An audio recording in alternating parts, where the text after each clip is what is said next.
नमस्कार, मी अनिल तिवारी, महाराष्ट्राचा पुढारी या न्यूज चॅनल मध्ये आपलं सहर्ष स्वागत करतो।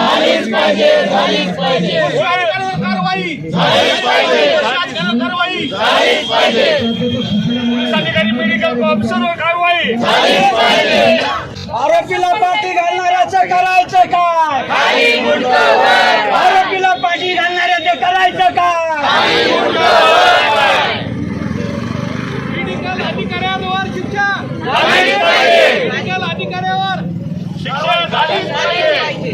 संपदा मुंडेला न्याय मिळाला पाहिजे। संपदा मुंडेला न्याय मिळाला पाहिजे। आरोपीला फाशी झाली पाहिजे। आरोपीला फाशी झाली पाहिजे।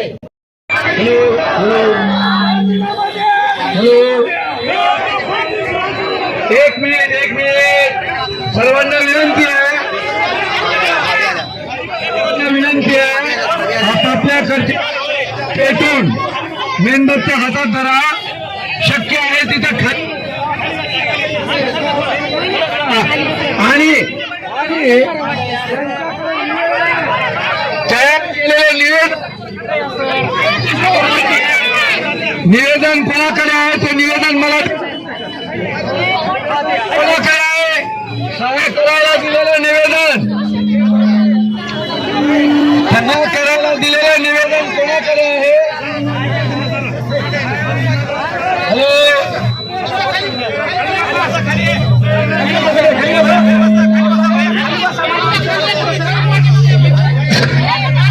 हा, कृपा करून सांगितलं, कृपा करून सर्वांनी खाली बसा।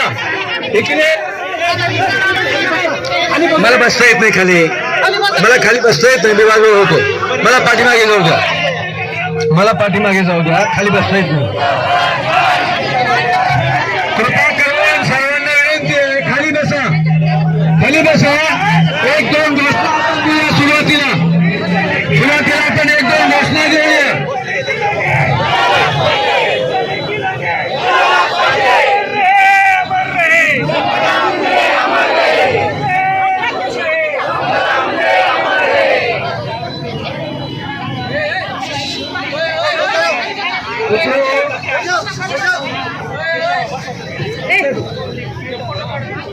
विविध सामाजिक संघटनांचे पदाधिकारी या ठिकाणी सर्व सामाजिक संघटना, डॉक्टर्स असोसिएशन, भारतीय कम्युनिस्ट पक्ष, राष्ट्रवादी कम्युनिस्ट पक्ष, शेतकरी कामगार पक्ष, कर्मचारी संघटना, एकल महिला संघटना, मराठवाडा शिक्षक संघ, महाराष्ट्र अंधश्रद्धा निर्मूलन समिती अशा अनेक विविध सामाजिक संघटना, याशिवाय सेवानिवृत्त कृषी अधिकारी संघटना, पेन्शनर संघटना, महाराष्ट्र राज्य किसान सभा, अखिल भारतीय किसान सभा, बार असोसिएशन ॲट लॉ, वकील संघ अशा अनेक विविध संघटना आहेत। सर्व संघटनांचा मी नामोल्लेख करणं कदाचित माझ्याकडून राहून हा गोपाळ बदले एकटा बलात्कारी नाही आहे, एकटा बलात्कारी नाही आहे। असे बलात्कारी समाजामध्ये तुम्हाला सातत्याने चोहोकडे दिसतात। का दिसतात? त्याचं कारण काय? वर्तमान व्यवस्थेमध्ये गुंडागर्दी निर्माण करणारे, गुन्हेगारी निर्माण करणारे, पोलिसाच्या नाकाखाली मटक्याचे अड्डे चालू आहेत, दारूचे अड्डे चालू आहेत, पत्त्याचे क्लब चालू आहेत, परमिट लोन चालू आहेत। हे कुणाच्या आशीर्वादाने चालतात? पोलीस खातं कुणाच्या आशीर्वादाने चालतं? काल मुख्यमंत्री खासदाराला जाहीर सभेमध्ये क्लीन चिट देऊन मोकळे होत आहेत। हे मुख्यमंत्री की न्यायाधीश पाठीमागे परभणीचा सोमवंशी मारला गेला पोलिसांकडून, हे जबाबदारीला बोलतोय मी। मुख्यमंत्र्यांनी राज्याच्या सभागृहामध्ये नागपूरला पोलिसांना क्लीन चिट देऊन टाकली होती। धन्यवाद प्रकाश आंबेडकरांनी सर्वोच्च न्यायालयामध्ये गेले तेव्हा पोलिसावर गुन्हे दाखल झालेले आहेत हे आपण लक्षात घेतलं पाहिजे. म्हणजे या राज्यातली गुंडागर्दी, या राज्यातली गुन्हेगारी ही गृहमंत्र्याच्या आशीर्वादाने, संरक्षणाने चालते हे जाहीरपणे आम्हाला बोलायला अजिबात संकोच वाटत नाहीये. ही वस्तुस्थिती आहे. म्हणून या मोर्चेकऱ्यांची, या जवळपास 25-30 संघटना पक्ष आहेत. यामध्ये काँग्रेस पक्ष आहे, राष्ट्रवादी काँग्रेस पक्ष, शरद पवार गट आहे, शिवसेना आहे, संभाजी ब्रिगेड आहे. आमची सर्वांची मागणी आहे की मुख्यमंत्री साहेब आपण न्याय खूप चांगला करता हो, फार तातडीने, फार तत्परतेने आपण क्लीन चिट देता. आपण न्यायाधीश बना, आपण वकील आहात, न्यायाधीश बना. बस झालं हे गृहमंत्री पद, बस झालं. आपण गृहमंत्र्याचा लेखी राजीनामा मागतोय. दोनच मागण्या आहेत आपल्या, फक्त दोन. संपदाच्या संशयास्पद मृत्यूला कारणीभूत असलेले आरोग्य खात्यातले कर्मचारी, अधिकारी, वरिष्ठ अधिकारी, पोलीस खात्यातील कर्मचारी, अधिकारी, वरिष्ठ अधिकारी आणि राजकर्ते, लोकप्रतिनिधी या सर्वांना फाशीची शिक्षा होईल अशा प्रकारे न्यायालयीन चौकशी करा आणि त्यांना फाशी होईल अशी तरतूद करा. ही पहिली मागणी आहे आपली. आरोपीला फाशी झालीच पाहिजे. आरोपीला फाशी झालीच पाहिजे. कशी नाही कशी नाही फाशी झालीच पाहिजे. आणि दुसरी मागणी आपली एक म्हणली होती ती आता रिपीट होते. दुसरी मागणी अशी आहे की राज्याच्या मुख्यमंत्री तथा गृहमंत्री यांनी राज्यामध्ये संपूर्ण कायदा आणि सुव्यवस्था रसातळाला गेलेली आहे, भिंडवडे उडालेले आहेत. आपल्या पदाचा ते बेजबाबदारपणे वापर करतात. म्हणून त्यांचा आम्ही राजीनामा मागतोय. ही आपली मागणी आहे. या दोनच मागणी आपण मागतोय.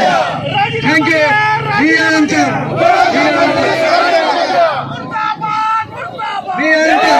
इंडियन मेडिकल असोसिएशनचे आपल्या जिल्ह्याचे सेक्रेटरी अमोल किसे हे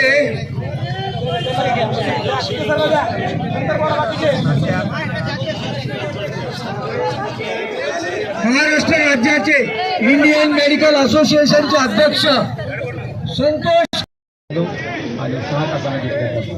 परंतु आज आपण दाखवून दिलं आहे. सर्वप्रथम मला आपले डॉक्टरांच्या प्रॉब्लेमसाठी डॉक्टर तर नेहमीच रस्त्यावर उतरतात किंवा नेहमीच काहीतरी येऊन देशावर करत असतो. परंतु आज डॉक्टर सोडून आपण जी जनता या डॉक्टरसाठी रस्त्यावर उतरली, त्यामुळे आपले सर्वांचे मनापासून मी आणि ही बीडची आपली ही बीडची कन्या होती, अतिशय हुशार. गावच्या मेडिकल कॉलेजमध्ये ॲडमिशन झालं आणि मला असं कळतं की फीस भरण्यासाठी सुद्धा जी काही लोन काढलं होतं ते लोन सुद्धा अद्याप तिच्या डोक्यावरती, तिच्या आईवडिलांच्या आहे. आणि तिला सेवेशिवाय शक्य नव्हतं. ती कुठे MD करण्यासाठी पैसे नसल्या कारणाने कुठे जाऊ शकत नव्हती आणि ती सेवाभावे तिथे सेवा देत होती फलटणसारख्या ठिकाणी. तिच्यावरती प्रचंड अन्याय झालेला आहे. ती जिवंत असताना सुद्धा एकटी लेडी, आपला लेडी, कारण तिचे आईवडील पण आज्ञानी, सांगून सांगणार तर कुणाला, तिला कुणाचाही सपोर्ट मिळत नाही. मला इथे एक नमूद करावं वाटतं की ती आमच्या गव्हर्नमेंट डॉक्टर्स असोसिएशन म्हणजे मॅनकोची सदस्य आहे. परंतु आमचे जे वरिष्ठ डॉक्टर अधिकारी असतात यांचा सुद्धा सपोर्ट तिला अजिबात मिळालेला नाही. त्यामुळे सगळ्यात पहिली मागणी मी तर पूर्ण राज्यभर IMA मेडिकल असोसिएशनचा अध्यक्ष म्हणून मागणी करतोय की ते ज्या ग्रामीण रुग्णालयाचे जे अधीक्षक आहेत यांच्यावर कार्यवाही झालीच पाहिजे. खरं म्हणजे त्यांनी प्रायव्हेट म्हणून तिला सपोर्ट करणं अत्यंत आवश्यक होतं. तिच्यावरती वेगवेगळे अवघड असलेले पोस्टमार्टम देण्यात आले. तिला एक्सपिरियन्स नव्हता, 2-3 वर्षापूर्वी ती बाहेर पडलेली आहे. त्याचनंतर तिने सिव्हिल सर्जनकडे सुद्धा तक्रार केली होती, परंतु त्याची दखल घेतली गेली. आणि त्याच्यानंतर एकच मिनिट, त्याच्यानंतर पोलीस डिपार्टमेंटच्या 3 पोलीस इन्स्पेक्टरची तिने कंप्लेंट केलेली आहे. आणि ती तिथेच नाही थांबली तर तिने पोलीस अधीक्षकाकडे म्हणतो आपण त्याच्याकडे पण तक्रार केली होती. तिच्या तक्रारची दखल घेतली गेलेली नाही. तिने अटकेखालीचं ॲप्लिकेशन केलं. तिच्या चौकशी खुलाशामध्ये मेन्शन केल्याप्रमाणेही फेब्रुवारीपासून तिला मानसिक त्रास दिला जात होता, तिला टॉर्चर केलं जात होतं पोलिसांकडूनही आणि हॉस्पिटल प्रशासनाकडूनही.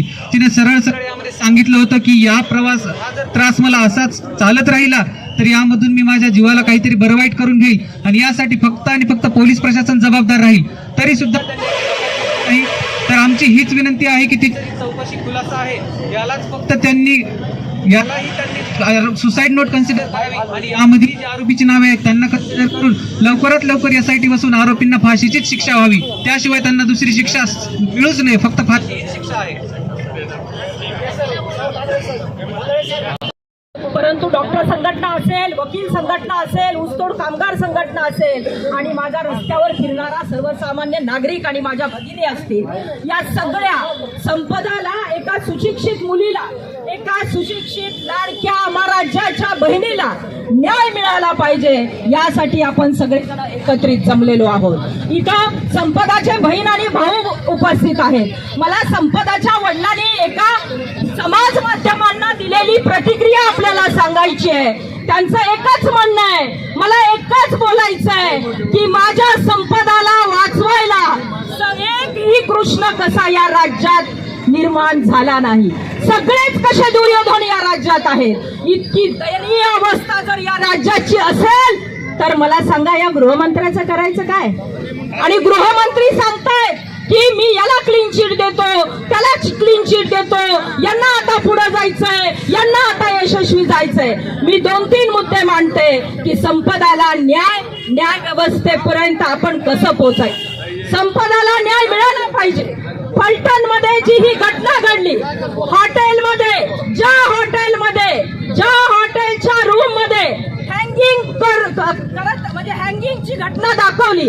पण मला सांगायचंय की नातेवाईक इथं उपस्थित आहेत. भैया तुम्ही गेला होतात का तिथं फलटणला? हॉटेलमध्ये गेला होतात का? मग मला सांगा, इथं सगळे आमचे वकील बांधव, डॉक्टर मंडळी, न्याय सगळे उपस्थित आहेत.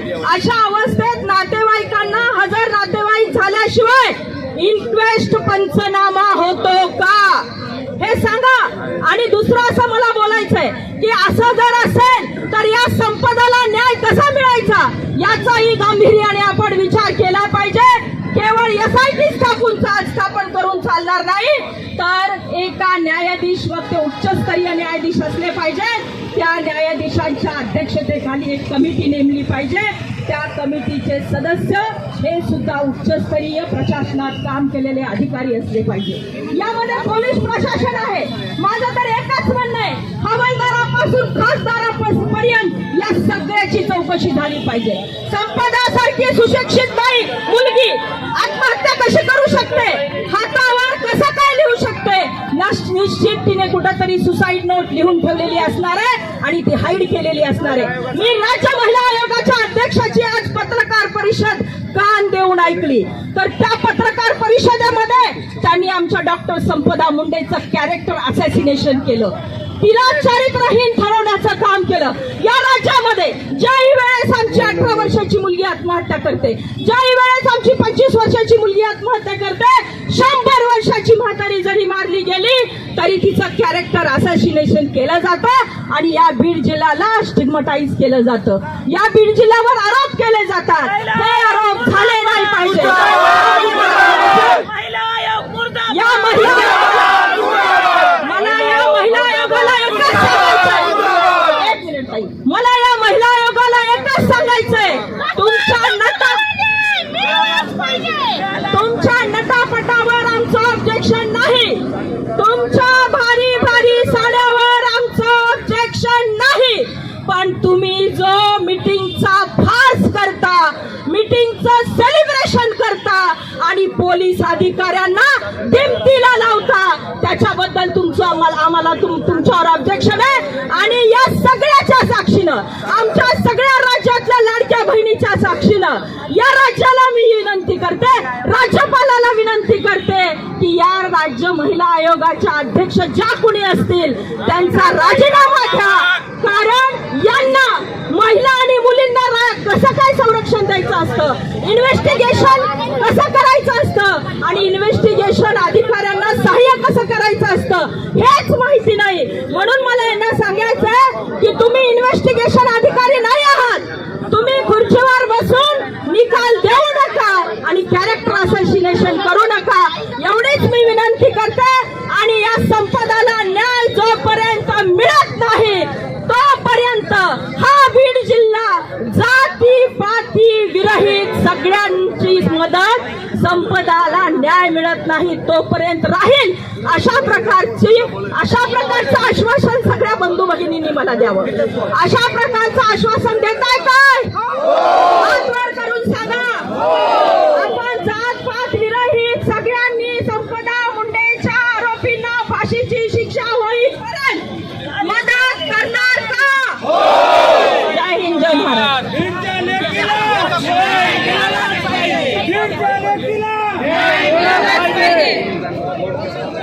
या ठिकाणी डॉक्टर संपदा मुंडे यांच्या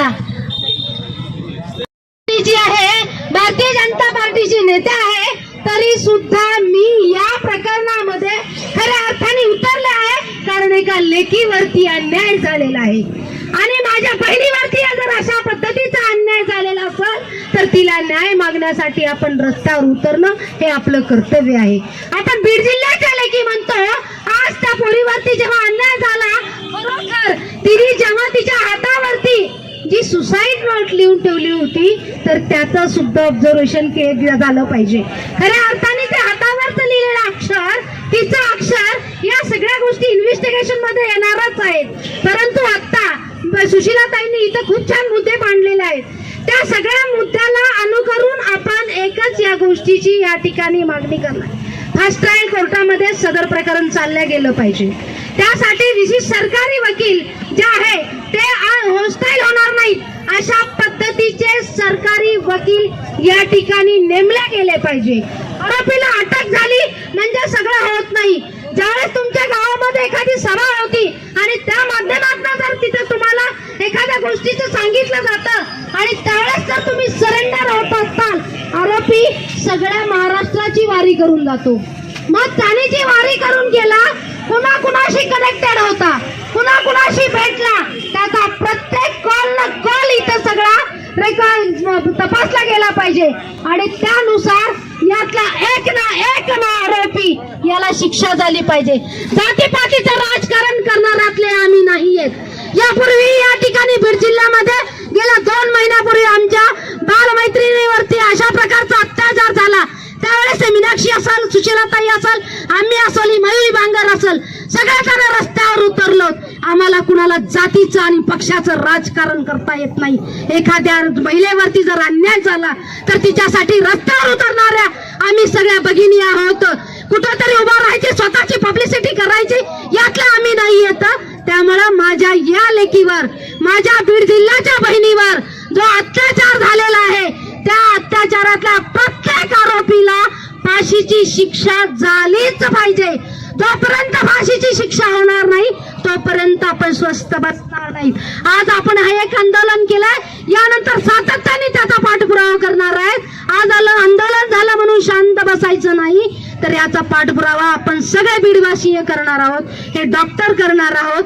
आपण सर्वांनी या ठिकाणी तिला श्रद्धांजली वाहणं ही अत्यंत हृदयद्रावक घटना आहे, तरी सुद्धा पर्याय नाही म्हणून तिला आपण श्रद्धांजली वाहतो. यानंतर मी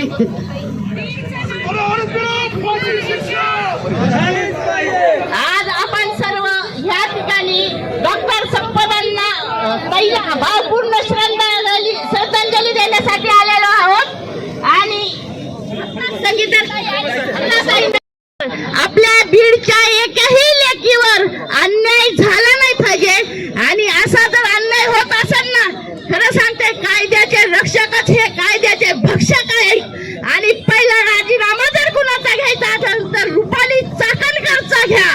ती दलाल आहे, दलाल. ती लोकांचे पैसे घेऊन केस मिटवते. माझ्यावर काय कारवाई करायची तर तिला कर म्हणावं. आणि दुसरे राजीनामे घ्यायचे असतील तर तिथल्या आमदारांचे, खासदारांचे घ्या. आमदार हे, खासदार हे राज्याचे संरक्षण करणारे लोक असतात आणि पोलीस हे रक्षण करणारे असतात. रक्षण करणाऱ्यांनी भक्षण केलेलं आहे म्हणून ह्या हरामखोरांची गाढवावर बसून दिंड काढायला पाहिजे आणि त्यांच्या तोंडाला काळ फासायला पाहिजे. आपण कायद्याच्या चौकटीत बसून त्यांना शिक्षा देण्याचा प्रयत्न करतो, पण ते चुकीचं आहे. जर मला कधी संधी भेटली ना आणि जर कधी बाळबोडी अवलाद माझ्या समोर आल्या ना, आई शपथ सांगते ह्यांना गाडोवर बसूनच मारीन मी आणि चपलाचा हार बीड जिल्ह्याच्या वतीनं घालीन. आणि जर अंतःकरणाने मी आपल्या डॉक्टर ताईला श्रद्धांजली देण्याचं काम करते. मला फार वाईट वाटत आहे की माझी बीडची कन्या इथं गेली. डॉक्टर संपादना न्याय. यानंतर संपादाताईची बहीण 2 मिनिटं बोलणार आहे.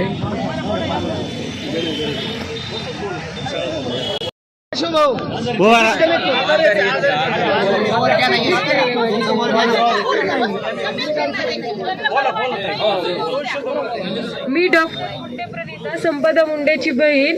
तिने मला सांगितल्यानंतर मी तिला विचारलं होतं काही कार्यवाही केली का. तिने लेटर पास केले. सांगितल्यानंतरही शासनाने वैद्यकीय क्षेत्रामध्ये आणि पोलीस प्रशासनाने दोन्ही डिपार्टमेंट एक गांभीर्याने दखल न घेतल्यामुळे आज तिच्यावर ही हालत आलेली आहे.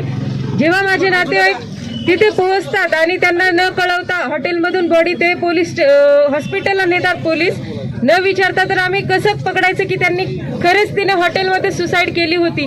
कारण जेव्हा माझे नातेवाईक येतात तेव्हा तर बॉडी हॉस्पिटलमध्ये आहे आणि ते आम्हाला सांगतायत की तिने हॉटेलमध्ये सुसाईड केलेली आहे. म्हणून या सर्व गोष्टींचा डाऊट आहे.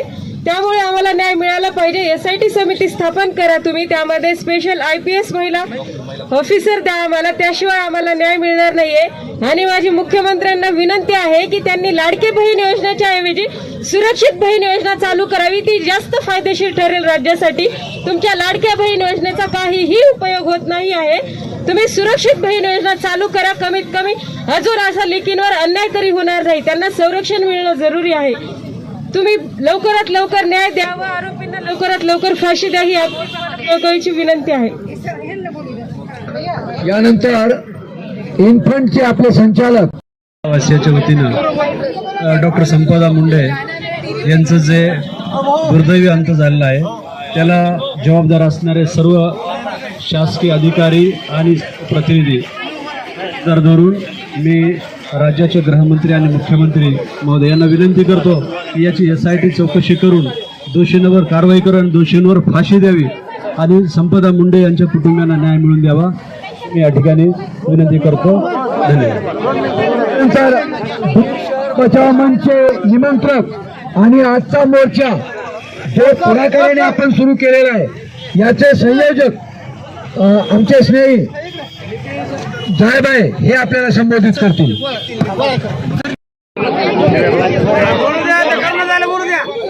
एक मिनट श्रद्धांजलि दे मना. सभी श्रद्धांजलि दे और शांत रहे. ये सर्वपक्षीय मोर्चा है. सबको यहाँ पे चांस मिलेगा. कोई एक पक्ष का मोर्चा नहीं है. सबको यहाँ पे बुलाया गया है और सबको यहाँ पे चांस मिलेगा. इसलिए सब शांत रहे. आगे बोलो. इसके बाद मैं यही बोलना चाहूंगी की मेलेनंतर सगळे सडकवरती उतरते आणि दलाली करते पक्षांची. पण जिवंत असताना कोण न्याय मागणी करताय इकडे महाराष्ट्रामध्ये? कोण न्याय करते? कोण मागणी करताय? कोणी करत नाही. आज संपदा मुंडे जिवंत होती त्यावेळी मागणी करत होती की आम्ही सगळे लोक रोडवरती आले नाही. क्यों नाही आले आम्ही? ये विचारा तुम्ही प्रश्न. आज संपदा मुंडे मेली आहे तरी पण तिचे चरित्रवरती चिखलफेक करत आहे लोक. हे राजकारणी लोक चरित्रवरती चिखलफेक करत आहे.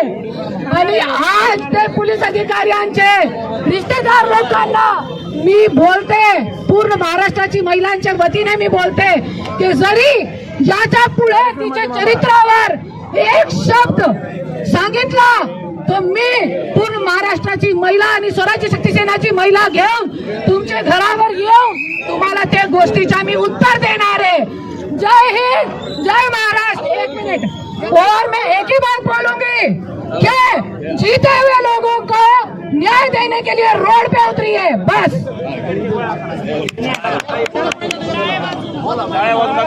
सगळ्यांना माझा सप्रेम नमस्कार. या ठिकाणी सर्व पक्ष समाजातले आणि संघटनाचे अत्यंत निपक्षपणे जे उभारलेले आलेले जे आंदोलनकर्ते आहेत तर ते सर्वजण हे संपदाला न्याय देण्यासाठी आज आपण इथे उभे आहोत. ज्या प्रकारे आज आपण इथे उभे आहोत त्याप्रमाणे रुपालीताई चाकणकर आज महिला ज्या आघाडीत आहेत आमचा लढा देण्यासाठी, माणूस म्हणून जगण्यासाठी, आमचा लढा देण्यासाठी, माणूस म्हणून जगण्यासाठी बीडच्या नाव ठेवणाऱ्यांचा धिक्कार असो, बीडच्या नागरिकांचा छळ करणाऱ्यांचा धिक्कार असो, संपदा मुंडेच्या केसमध्ये यासाठी चौकशी लागलीच पाहिजे. कारखान्यात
प्रत्येकाच्या मनामनातील मातीच्या कणाकणातील आपल्या व आपल्या हक्काची ललकारी महाराष्ट्राचा पुढारी पाहण्यास विसरू नका.